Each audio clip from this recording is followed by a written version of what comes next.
Here is the bearing bracket that goes where the motor is. So it should go in there.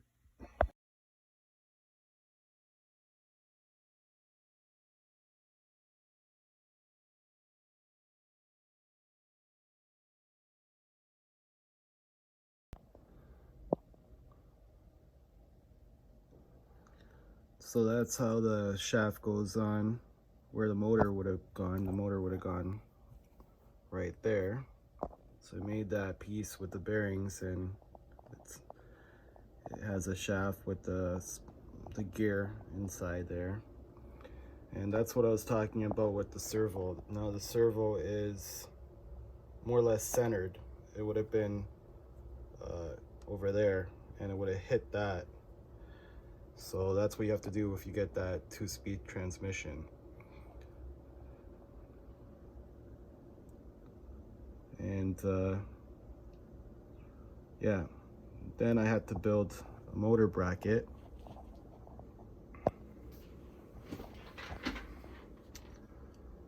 That 370 motor just connects down there. And I originally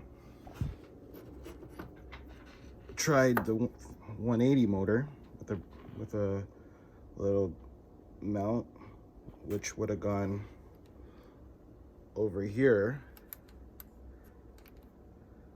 but it was too close. Like, the angle for the shaft was giving me problems, so I had to scrap that and move the motor further down, further away. And I had to put the motor, because of the plastic cover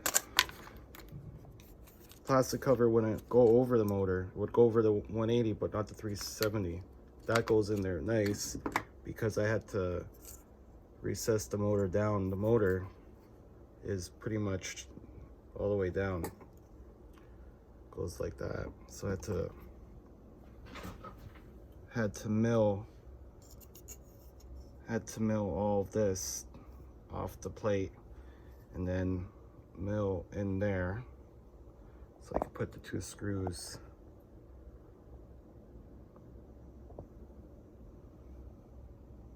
Works pretty good.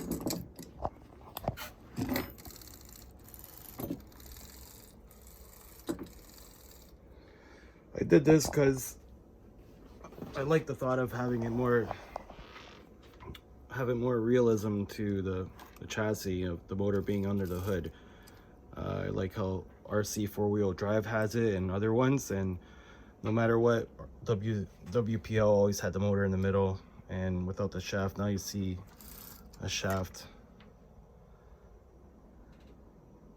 I've seen other guys doing this, but they use plastic, and I figured if you're gonna there's a lot of guys buying these RC cars from WPL and other companies such as JJRC.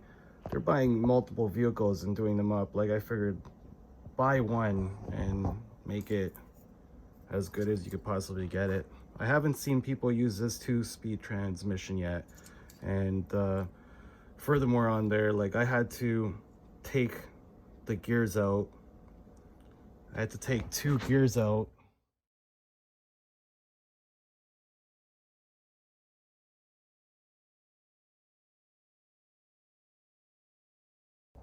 If I could find them, I had to take 2 gears out of there because it was geared too low.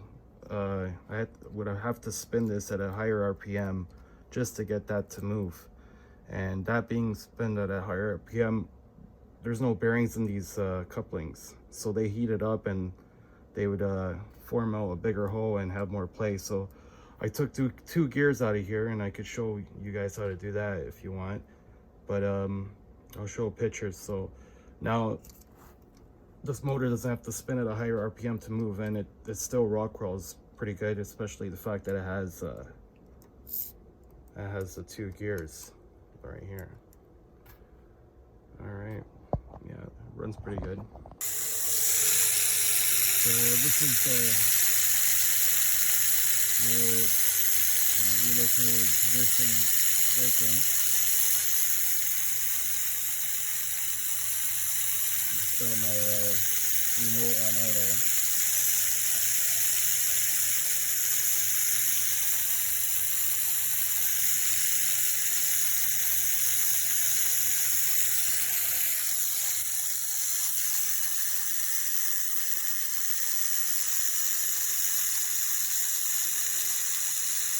One's good.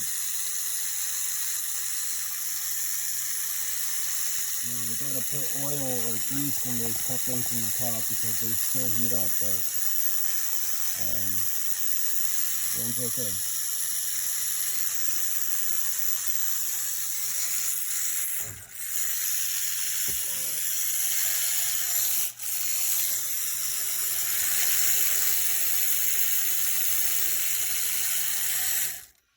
Now, a lot of guys might wonder, these couplings, universal couplings, they come with these little pins that fly off. Like at the RPM that the axle ones are spinning at, they should be fine. They might come off, but the at the RPM this one's spinning at, it's not meant for it. But yeah, they would come off very fast. And the reason why this one doesn't is there's a different pin in there. I don't know if it could focus. I took the pin out that it comes with it, and I put a locking C pin. Right here. So if you guys are having issues with those couplings coming off, what you have to do is long box.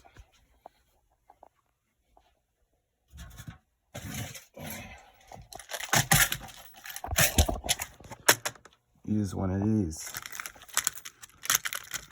And I could show you guys how to do it. It's not that hard. You just have to have some patience, but anymore.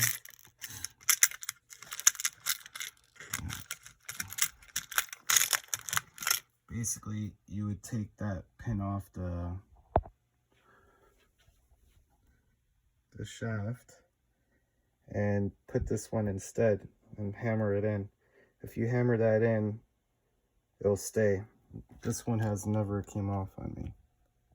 I even tried to hammer one out of an existing shaft because I wanted to take it apart for some reason, and that won't come out.